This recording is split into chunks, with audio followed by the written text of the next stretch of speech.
Hello friends, welcome to target in goal. Friends, आज की video में हम पढ़ने वाले हैं संविधान के स्रोत। लेकिन इसके पहले मैं फ्रेंड्स आपको बहुत बहुत धन्यवाद देना चाहता हूं कि आप लोगों ने जो चैनल की ग्रोथ के लिए जो काम करना शुरू किया है फ्रेंड्स, ये मेरे लिए और इस चैनल के लिए फ्रेंड्स एक वरदान है। तो इसलिए मैं आपको बहुत बहुत तहे दिल से धन्यवाद देता हूँ। तो देखिए, आज का जो अपना वीडियो रहेगा वो रहेगा संविधान के स्रोत के तहत। मतलब कि जो हमारा संविधान है वो ऐसा तो नहीं कि सारा संविधान हमने स्वयं ही अपने हिसाब से बना लिया है। हमारे जो संविधान निर्माता थे उन्होंने कई देशों के संविधानों का अध्ययन किया है, और अध्ययन करने के बाद में फिर जिस संविधान से जो हमारे क्षेत्र के लिए, हमारे देश के लिए जो रिलीवेंट था, हमारी आबादी के हिसाब से जो रिलीवेंट था, उसको क्या किया है, हमने अडॉप्ट कर लिया है। तो हमने कौन सी चीज कहाँ से अडॉप्ट की है, ये फ्रेंड्स एग्जाम में अधिकांशतः पूछ लिया जाता है। तो इससे संबंधित जो भी क्वेश्चंस रहेंगे उस क्वेश्चंस के माध्यम से हम यहाँ पर इसको डिस्कस करते हैं। तो चलिए देखिए, इसमें पहला क्वेश्चन है, भारतीय संविधान की कौन सी विशेष व्यवस्था इंग्लैंड से ली गई है। मतलब कि इंग्लैंड से हमने कौन सी व्यवस्था ली है। ऑप्शन है संसदीय प्रणाली, संघीय प्रणाली, मूल अधिकार, सर्वोच्च न्यायपालिका। तो हमने जो इंग्लैंड है यहाँ से हमने क्या लिए है, संसदीय प्रणाली ली है। कि जो हमारी संसदीय व्यवस्था है, हमारे यहाँ जो स्ट्रक्चर है राजनीति का पूरा कैसा, संसदीय जो व्यवस्था है, कार्यपालिका है, तो हमने संसदीय व्यवस्था इंग्लैंड से अडॉप्ट की है। अगला प्रश्न है, भारतीय संविधान का कौन सा लक्षण आयरिश संविधान से अनुप्रेरित है। आयरिश मतलब आयरलैंड।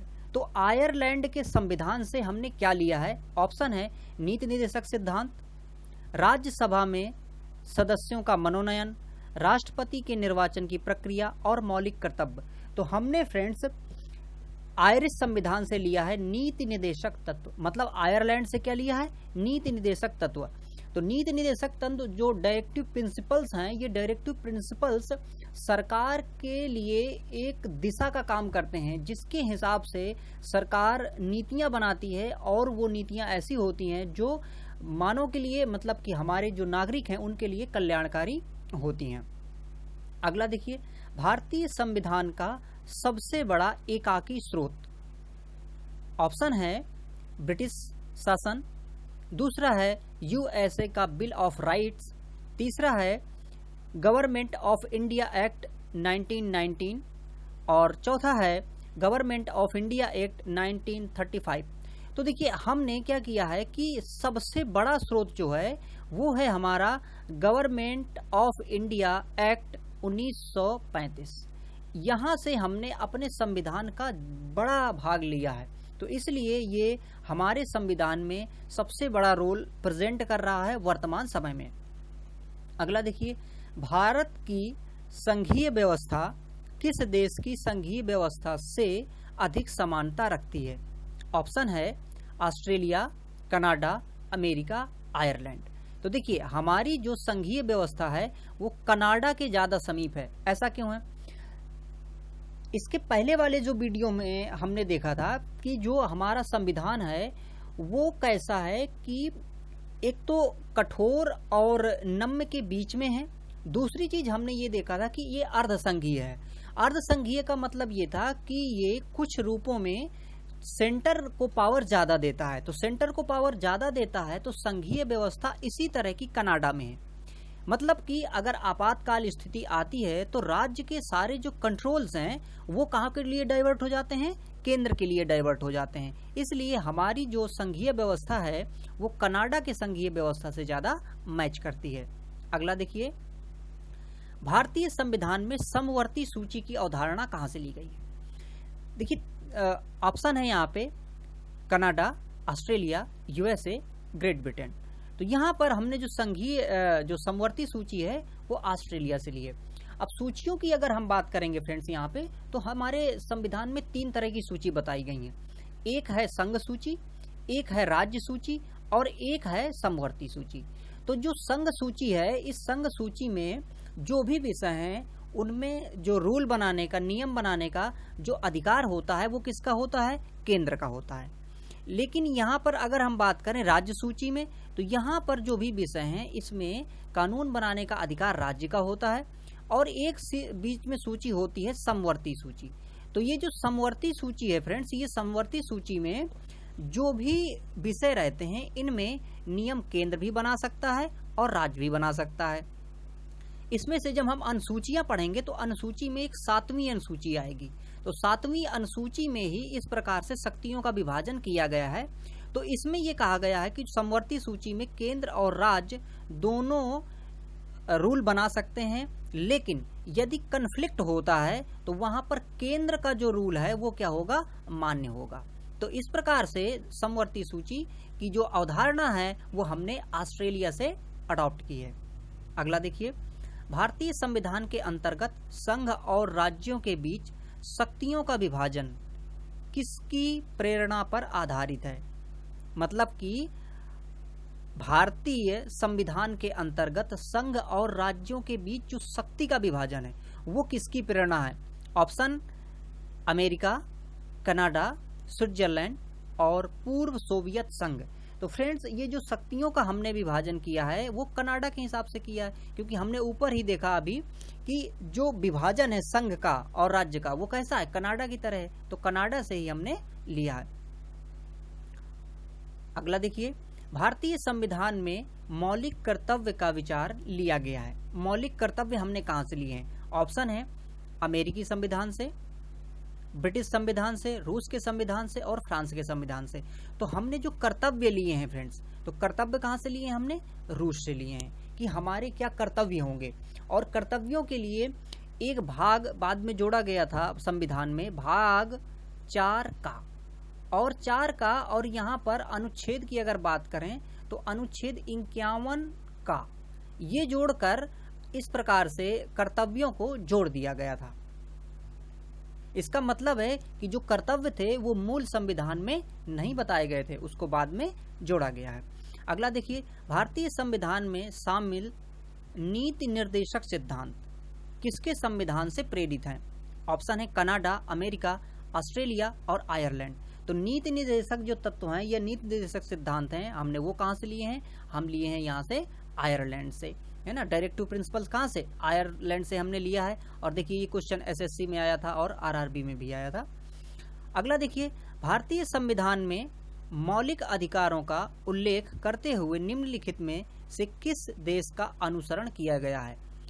यहाँ पर बात की जा रही है किसकी? मौलिक अधिकारों की। ऑप्शन है ब्रिटेन, अमेरिका, ऑस्ट्रेलिया और स्विट्जरलैंड। तो जो मौलिक अधिकार हैं फ्रेंड्स, ये मौलिक अधिकार हमने कहाँ से लिए हैं? अमेरिका से लिए हैं। भाग 3 में हमारा जो संविधान है, इसमें भाग 3 है और भाग 3 में इन मौलिक अधिकारों की बात की गई है और मौलिक अधिकारों को हमने अमेरिका से अडॉप्ट किया है फ्रेंड्स। अगला देखिए, भारत के संविधान निर्माताओं ने न्यायिक पुनरावलोकन के विचार को ग्रहण किया है। ऑप्शन है ब्रिटेन से, फ्रांस से, स्विट्जरलैंड से और अमेरिका से। तो न्यायिक पुनरावलोकन जो है हमने कहां से? अमेरिका से लिया है। न्यायिक पुनरावलोकन के विषय में हमने चर्चा की थी। ये क्या होता है कि जो भी संसद द्वारा बनाया गया नियम है उसको हमारी जो कोर्ट है, सुप्रीम कोर्ट है, उसको क्या कर सकती है? उसको बदल सकती है। अगर वो मूल ढांचे के खिलाफ है तो उसको वो निरस्त कर सकती है, उसको लागू नहीं मतलब करने की इजाजत दे सकती है। तो ये हमने कहां से लिया है? अमेरिकी संविधान से हमने इसको अडॉप्ट किया है। अगला देखिए, कानून के समान संरक्षण, कानून का समान संरक्षण वाक्य कहां से लिया गया है? अभी देखिए इसमें 2 चीज होता है, एक होता है कानून का समान संरक्षण और एक कानून के प्रति समान, मतलब जो हम समानता की बात करते हैं। तो एक यहाँ पर देखिए कानून के प्रति समान संरक्षण, ये वाक्य कहां से लिया गया है? ऑप्शन है अमेरिका, ब्रिटेन, कनाडा और ऑस्ट्रेलिया। तो ये लिया गया है फ्रेंड्स कहां से? अमेरिका से। अभी देखिए इसी तरह का एक दूसरा आएगा, लेकिन उसमें से थोड़ा सा डिफरेंस है, उसको हम आगे देखेंगे, है ना। जैसे तो उसको हम मतलब ब्रिटेन से लिए होंगे, तो आगे वो प्रश्न आएगा, देखेंगे उसको भी। तो कानून का समान संरक्षण, ये वाक्य कहां से है? अमेरिका से। अगला देखिए, भारतीय संविधान में आपात संबंधी उपबंध भारत शासन अधिनियम 1935 और ... के संविधान से लिया गया है। ऑप्शन है दक्षिण अफ्रीका, जर्मनी के वीमर संविधान, कनाडा, पूर्व सोवियत संघ। तो हमने जो आपात उपबंध लिया है, आपात संबंधी जो प्रावधान किए हैं वो हमने कहाँ से लिए हैं? जर्मनी से। इसको आप ऐसे याद करके रखिएगा कि देखिए आपात में क्या होता है। आपात का मतलब है कि पूरे देश में इमरजेंसी का लग जाने का मतलब, या किसी क्षेत्र में इमरजेंसी का लग जाने का मतलब है कि जो व्यक्ति है, जो नागरिक हैं, उनके मूल अधिकार छिन जाते हैं। तो मूल अधिकारों के प्रति जो हनन हुआ या इस तरह के काम हुए वो किसने ज्यादा किए? हिटलर ने किए। हिटलर कहाँ का था? जर्मनी का था। तो इस प्रकार से आप इसको याद करके रख सकते हैं कि आपात जो उपबंध है, ये आपात उपबंध कहाँ से हमने लिया है? जर्मनी से इसको अडॉप्ट किया है। अगला देखिए, भारतीय संविधान में राज्य के नीति निर्देशक तत्व कहाँ से लिए गए हैं? ये संकल्पना का देखिए कई बार फ्रेंड्स ये प्रश्न पूछे जा रहे हैं, और देखिए ये प्रश्न ही आपको आगे एग्जाम में भी मिलेंगे। तो इसलिए आप अगर इन वीडियोस को क्रम से देखते रहेंगे फ्रेंड्स, तो विश्वास मानिए कि आपको सुनते सुनते ही याद हो जाएगा, और वहां तो आपको ऐसा लगेगा कि ये तो हमारे दिमाग में पहले से बैठा ही है, और आप तुरंत से टिक करके आगे बढ़ जाएंगे। तो देखिए यही जो अपना नीति निर्देशक सिद्धांत है वो कहाँ से लिए हैं? हमने आयरलैंड से लिए हैं। तो ये अपने आप से सही हो जाता है। अब देखिए एक चीज और यहाँ पे दिया है आयरलैंड व स्पेन। ऐसा क्यों दिया है? वास्तविकता ये है फ्रेंड्स कि नीति निर्देशक जो सिद्धांत हैं ये सबसे पहले, मतलब कि आयरलैंड से भी पहले कहाँ पर थे? स्पेन में थे। स्पेन से अडॉप्ट किया किसने? आयरलैंड ने। और फिर आयरलैंड से अडॉप्ट किए किसने? हमने। तो इस प्रकार से ये सबसे पहले स्पेन में थे, फिर स्पेन से आयरलैंड पे आए, और आयरलैंड से हमने इनको अडॉप्ट किया। अगला देखिए, राष्ट्रपति द्वारा राज्यसभा के सदस्यों के नामांकन का नियम किस देश के संविधान से लिया गया है? ऑप्शन ए संयुक्त राज्य अमेरिका, दूसरा है आयरलैंड, तीसरा है दक्षिण अफ्रीका, और चौथा है फ्रांस। तो यहाँ पर देखिए बात की जा रही है कि राज्यसभा में जो नॉमिनेट किए जाते हैं, तो नॉमिनेट कौन? जो हमारा राष्ट्रपति हैं वो नॉमिनेट करते हैं। और ये हमने लिया कहाँ से है फ्रेंड्स? ये भी हमने लिया है आयरलैंड से। अब देखिए जो राज्यसभा होती है, जिसमें से आप देखेंगे कि 245 सदस्य उसमें होते हैं। तो इसमें से सदस्यों की जो 12 सदस्य हैं वो राष्ट्रपति द्वारा क्या कर दिए जाते हैं? नॉमिनेट कर दिए जाते हैं। तो वो किस के तहत, या हम कहें कि ये चीज हमने कहां से अडॉप्ट की है? तो ये हमने आयरलैंड से अडॉप्ट की है। अगला देखिए फ्रेंड्स, संविधान के संरक्षक के रूप में सर्वोच्च न्यायालय का अधिकार विश्व के किस संविधान से लिया गया है? मतलब ये जो संविधान है इसका संरक्षक कौन है ना, या इसका अभिभावक कौन है? इस तरह का प्रश्न आया था फ्रेंड्स अभी एक बार। तो ये हमने कहां से लिया है? ऑप्शन है स्विट्जरलैंड के संविधान से, कनाडा के संविधान से, अमेरिका के संविधान से, इंग्लैंड के संवैधानिक परंपरा से। तो हमने इसको कहां से लिया है? हमने इसको अमेरिका से अडॉप्ट किया है। अगला देखिए, भारतीय संविधान में उल्लिखित स्वतंत्रता, समानता और बंधुत्व की संकल्पना किससे प्रेरित है? ऑप्शन ए फ्रांस के संविधान से, दूसरा है आयरिश के संविधान से, तीसरा अमेरिका के संविधान से, और चौथा है ब्रिटिश के संविधान से। तो फ्रेंड्स देखिए यहाँ पे बात क्या की जा रही है? स्वतंत्रता, समानता और बंधुत्व। तो ये कहाँ से लिया गया है? फ्रांस से। ऐसा क्यों है? देखिए फ्रांस की जो क्रांति हुई थी, आपको शायद ज्ञात होगा अगर, तो देखिए ये हुई थी, देखिए जो फ्रांस की क्रांति है ये 1789 में हुई थी। अब ये फ्रांस की क्रांति क्यों हुई थी? क्योंकि वहां पर जो शासक था वो बहुत ज्यादा, लुई 14वां एक शासक था। लुई 14वां बहुत ही मतलब निर्मम शासक था। तो उसने जनता पे बहुत सारे कर लगा दिए थे, और भी कई तरह की समस्याएं थी। तो वहां पर जब जनता ने विद्रोह कर दिया तो वही फ्रांस की क्रांति कहलाती है। अब ये जो फ्रांस की क्रांति है, तो इस फ्रांस की क्रांति में क्या कहा गया कि हमें अधिकार चाहिए। कैसे? स्वतंत्रता चाहिए, समानता चाहिए और बंधुत्व चाहिए। तो शुरुआती यहाँ इसकी क्रांति से इन चीजों का प्रादुर्भाव हुआ, और वहीं से हमने इनको क्या कर लिया है? हमने फ्रेंड्स इनको वहीं से अडॉप्ट कर लिया है। तो इस प्रकार से हम देखते हैं कि फ्रांस के संविधान में ये पहले थी, हमने इसको अडॉप्ट किया। अगला देखिए, भारत में कलेक्टर का पद औपनिवेशिक शासन ने उधार लिया था। ऑप्शन है इंग्लैंड से, आयरलैंड से, ऑस्ट्रिया से और फ्रांस से। तो ये कलेक्टर का जो पद है ये कहां से लिया गया था? इंग्लैंड से। अब देखिए कलेक्टर क्या होता है? कलेक्ट मतलब इकट्ठा करना, कलेक्टर मतलब इकट्ठा करने वाला। तो वास्तविकता ये है कि औपनिवेशिक काल में, मतलब जब अंग्रेज यहाँ शासन कर रहे थे, तो वो कलेक्टर क्यों नियुक्त करते थे? वो कलेक्टर इसलिए नियुक्त करते थे कि यहाँ से वो टैक्स वसूल सकें।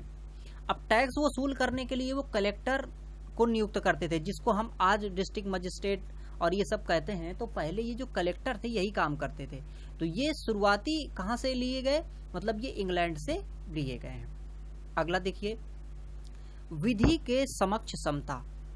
देखिए, एक आया था कि वहां पर जो अभी हमने देखा था कि संविधान की समानता की बात की थी, और यहाँ विधि के समक्ष या संविधान के समक्ष समता, ये हमने कहाँ से लिए? तो इसको लिया है फ्रेंड्स हमने इंग्लैंड से।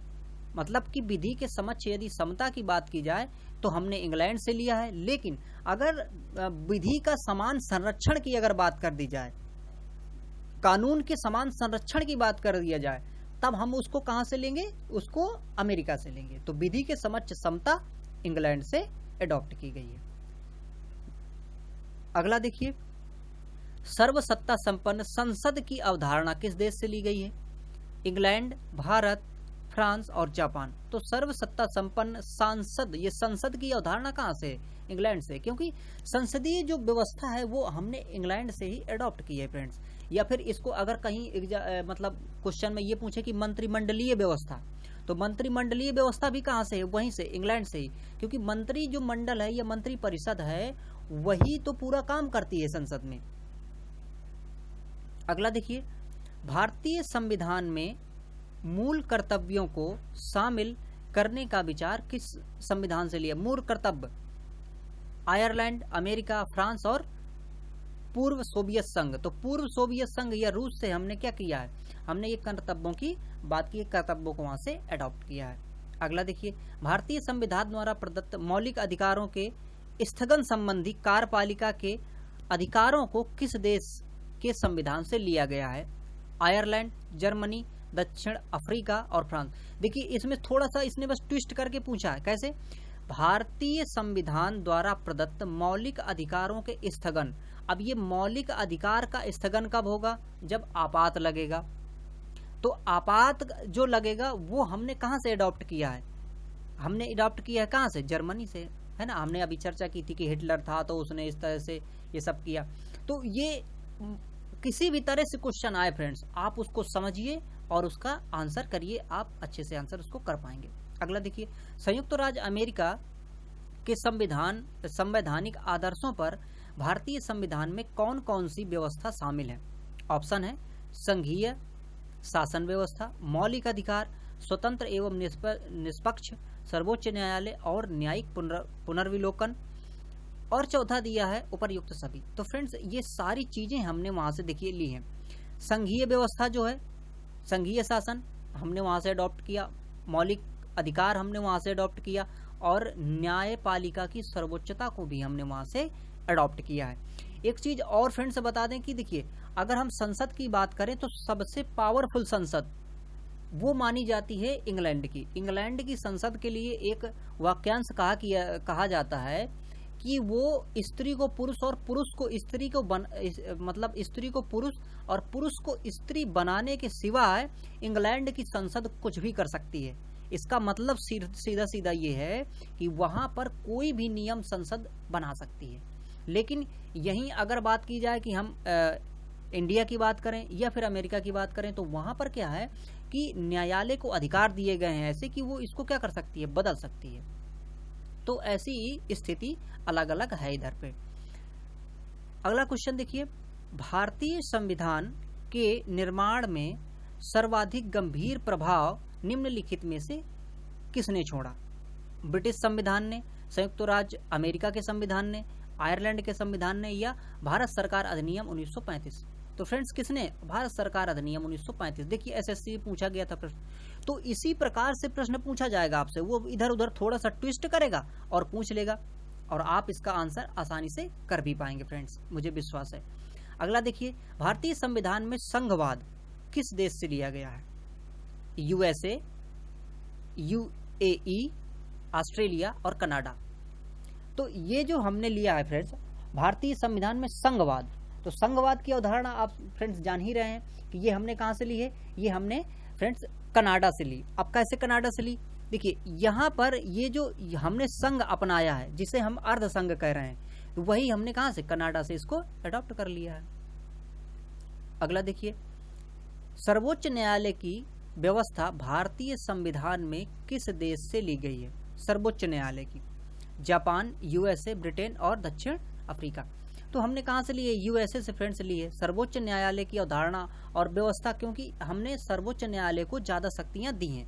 तो यूएसए में तो हालांकि बहुत ही ज़्यादा शक्तियाँ हैं न्यायालय के पास, लेकिन उससे थोड़ा सा कम है हमारे इंडिया में, लेकिन फिर भी बहुत शक्तियाँ हैं। अगला देखिए, संघात्मक शासन व्यवस्था को सर्वप्रथम किस देश ने अपनाया था? अमेरिका, रूस, कनाडा और नाइजीरिया। तो संघात्मक व्यवस्था को सबसे पहले अमेरिका ने अपनाया था। और एक चीज देखिए, जो संविधान में फ्रेंड्स हमने एक बात की थी कि जो लिखित संविधान है, अच्छा तो यहाँ पर फ्रेंड्स मैं थोड़ा मिस्टेक बता रहा हूँ आपको, लिखित संविधान जो है वो अमेरिका का है सबसे पहला, लेकिन संघात्मक व्यवस्था वो फ्रेंड्स कनाडा ने अपनाया था। ठीक है, तो संघात्मक व्यवस्था किसने बनाया है? कनाडा ने, लेकिन लिखित संविधान जो था सबसे पहला वो अमेरिका के द्वारा था। अगला देखिए, भारत की संसदीय प्रणाली प्रभावित है। संसदीय प्रणाली कहाँ से प्रभावित है? इंग्लैंड से, यूएसए से, जर्मनी से या आयरलैंड से। तो संसदीय प्रणाली कहाँ से? इंग्लैंड से प्रभावित है। अगला देखिए, भारत के संविधान की प्रस्तावना में प्रतिष्ठापित स्वतंत्रता, समानता और भाईचारे के आदर्शों की प्रेरणा कहाँ से ली गई है? फ्रांस क्रांति से। देखिए वही आ गई ना फ्रांस क्रांति, मैंने जो आपको बताया था कि फ्रांस की भाई क्रांति हुई और क्रांति के दौरान इन सारी चीज़ों को अडॉप्ट किया गया, तो डेफिनेटली ये फ्रांस से ही होगा। तो ये सारी चीज़ें, स्वतंत्रता, समानता और भाईचारे का जो आदर्श है वो फ्रांस की क्रांति से अडॉप्ट किया गया है। अगला देखिए, भारतीय संविधान की संशोधन प्रक्रिया किस देश के संविधान से प्रभावित है? भारतीय संविधान की संशोधन प्रक्रिया, option A Canada, Australia, Italy और दक्षिण अफ्रीका। तो यहाँ पर फ्रेंड्स दक्षिण अफ्रीका से हमने इसको क्या किया है? अडॉप्ट किया है। अगला देखिए, किस देश के संविधान में भारत की संघीय व्यवस्था प्रभावित नहीं है? दक्षिण अमेरिका, कनाडा, ऑस्ट्रेलिया और दक्षिण अफ्रीका। तो दक्षिण अफ्रीका फ्रेंड्स इसका आंसर होगा। हमने यहाँ से इसको